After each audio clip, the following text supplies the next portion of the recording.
نبی کریم صلی اللہ علیہ وسلم کے ساتھ ایک انصاری صحابی کے جنازے میں قبرستان گئے۔ جب ہم قبر کے پاس پہنچے کہ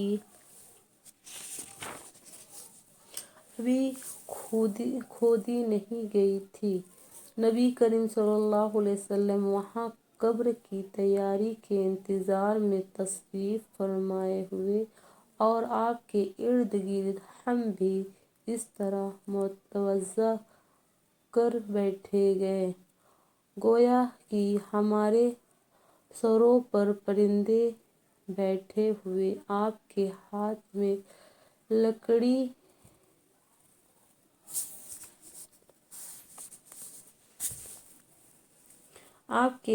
میں لکڑی تھی جس سے زمین کو کورید رہے تھے، جو کسی گہری سوچ کے وقت ہوتا ہے۔ پھر آپ صلی اللہ علیہ وسلم نے اپنا سر مبارک اٹھایا اور 2 یا 3 مرتبہ فرمایا، عذاب قبر سے اللہ تعالیٰ کی پناہ مانگتا ہوں۔ پھر ارشاد فرمایا، اللہ کا مومن بندہ اس دنیا سے منتقل ہو کر جب عالم برزخ میں پہنچ جاتا ہے، یعنی قبر میں دفن کیا جاتا ہے، تو اس کے پاس 2 فرشتے آتے ہیں۔ وہ اس کو بٹھاتے ہیں، پھر اس سے پوچھتے ہیں کہ تمہارا رب کون ہے؟ وہ کہتا ہے میرا رب اللہ ہے۔ پھر پوچھتے ہیں تمہارا دین کیا ہے؟ وہ کہتا ہے میرا دین اسلام ہے۔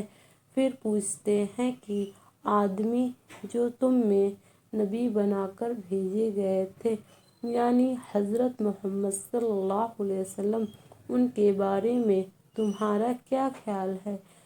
وہ کہتا ہے وہ اللہ تعالیٰ کا رسول ہے۔ فرشتے کہتے ہیں کہ تمہیں یہ بات کس نے بتائی، یعنی تمہیں ان کے بارے میں رسول اللہ صلی اللہ علیہ وسلم ہونے کا علم کس ذریعے سے ہوا؟ وہ کہتا ہے میں نے اللہ تعالیٰ کی کتاب پڑھی، اس پر ایمان لایا اور اس کو سچ مانا۔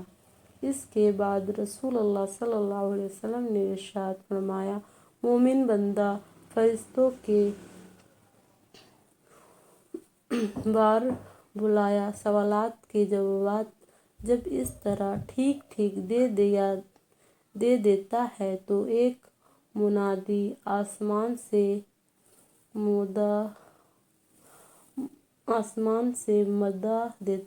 مدد دیتا ہے، یعنی اللہ تعالیٰ کی طرف سے آسمان سے اعلان کرایا جاتا ہے کہ میرے بندے نے سچ کہا، لہٰذا اس کے لیے جنت کا بستر بچھا دو، اسے جنت کا لباس پہنا دو اور اس کے لیے جنت میں ایک دروازہ کھول دو۔ چنانچہ وہ دروازہ کھول دیا جاتا ہے۔ اسے جنت کی خوشگوار ہوائیں اور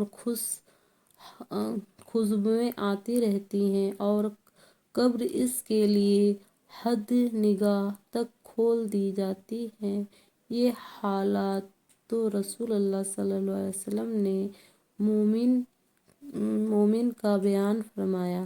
اس کے بعد آپ نے فرمایا کہ موت کا ذکر کیا اور ارشاد فرمایا، مرنے کے بعد اس کی روح اس کے جسم میں لوٹا دیا جاتا ہے اور اس کے پاس بھی 2 فرشتے آتے ہیں۔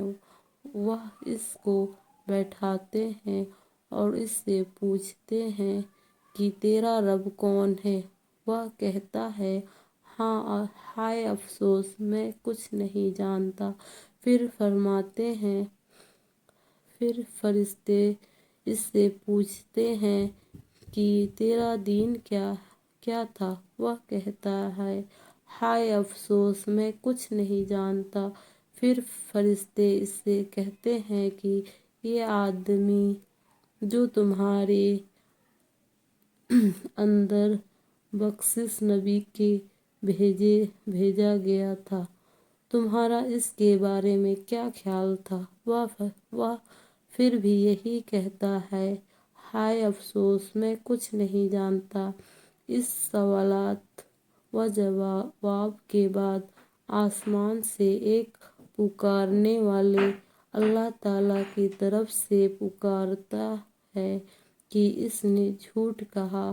پھر اللہ تعالیٰ اس طرف سے ایک منادی آواز لگاتا ہے کہ اس کے لیے آگ کا بستر بچھا دو اور اسے آگ کا لباس پہنا دو اور اس کے لیے دوزخ کا ایک دروازہ کھول دو۔ چنانچہ یہ سب کچھ کر دیا جاتا ہے۔ رسول اللہ صلی اللہ علیہ وسلم فرماتے ہیں، دوزخ کے اس دروازے سے دوزخ کی گرمی اور جھلسانے والی ہوائیں اس کے پاس آتی رہتی ہیں اور قبر اس پر اتنی تنگ کر دی جاتی ہے کہ جس کی وجہ سے اس کی پسلیاں ایک دوسرے میں گھس جاتی ہے۔